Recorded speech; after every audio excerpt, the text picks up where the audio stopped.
నేను గొర్రెలకు మంచి కాపరిని. నేను గొర్రెలకు మంచి కాపరి.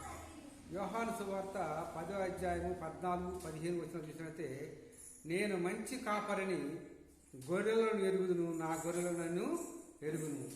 నేను గొర్రెలను ఎరుగుదును. నేను గొర్రెలను ఎరుగుదును, నా గొర్రెలను నన్ను ఎరుగునున్నట్టుగా చూస్తున్నాం. మంచి కాపరి గొర్రెల కొరకు తన ప్రాణాన్ని పెట్టిన. దేవునికి స్తోత్రం. ప్రకటన గ్రంథము 2వ అధ్యాయము 2వ వచనం, నీ క్రియలను ఎరుగుదును, నీ కష్టమును, నీ నామమును నేను ఎరుగుదును. నీ క్రియలు నువ్వు ఎలా నడుచుకుంటున్నావో వాటి గురించి నేను ఎరుగుదును అన్నాడు. దేవునికి స్తోత్రం. నీ కష్టము నేను ఎరుగుదును, నీ సహనము నేను ఎరుగుదును.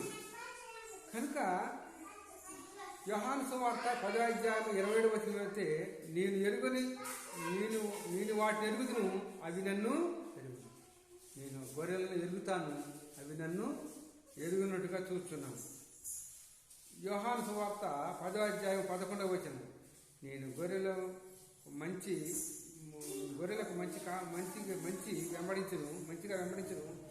మంచి కాపరి గొర్రెల కొరకు తన ప్రాణమును, మంచి కాపరి ఏం చేస్తున్నాడు? గొర్రెల కొరకు తన ప్రాణాన్ని పెట్టినట్టుగా మనము చూస్తున్నాం.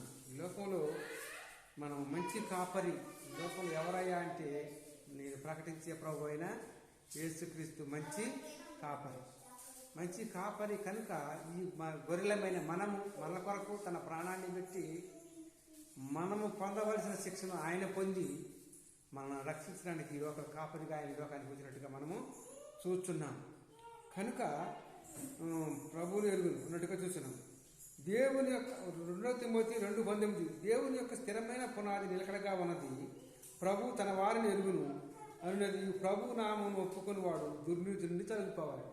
ప్రభు నామాన్ని ఎరిగిన వాడు చెడ్డ కార్యాల నుంచి, చెడ్డ నడవడిక నుంచి, చెడ్డ ప్రవర్తన నుంచి తొలగిపోవాలని మనం రాసినట్టుగా చూస్తున్నాం. కనుక ఆయనే నిజమైన దేవుడు. ఎవరయ్యా అంటే, నేను ప్రకటించే ప్రభు అయిన యేసుక్రీస్తే నిజమైన దేవుడు. కీర్తనలు 1:6 చూసినట్టయితే, నీతిమంతుల మార్గం యెహోవాకు తెలియను, దుష్టుల మార్గం నాశనమునకు నడుపును. నీతిమంతుడు, ఈ లోకంలో నీతిమంతుడు ఎవరయ్యా అంటే, నేను ప్రకటించే ప్రభు అయిన యేసుక్రీస్తు. ఆయన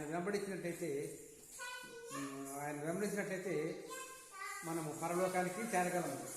దుష్టుల మార్గం, చెడ్డవారి మార్గంలో నడిచినట్టయితే నరకానికి వెళ్ళిపోతాం. దుష్టుల మార్గం నాశనములకు నడిపించము. కనుక క్రిస్టోఫర్ 810 ఛానల్ సబ్స్క్రైబ్ చేసిందిగా కోరుతున్నాం. ఆమె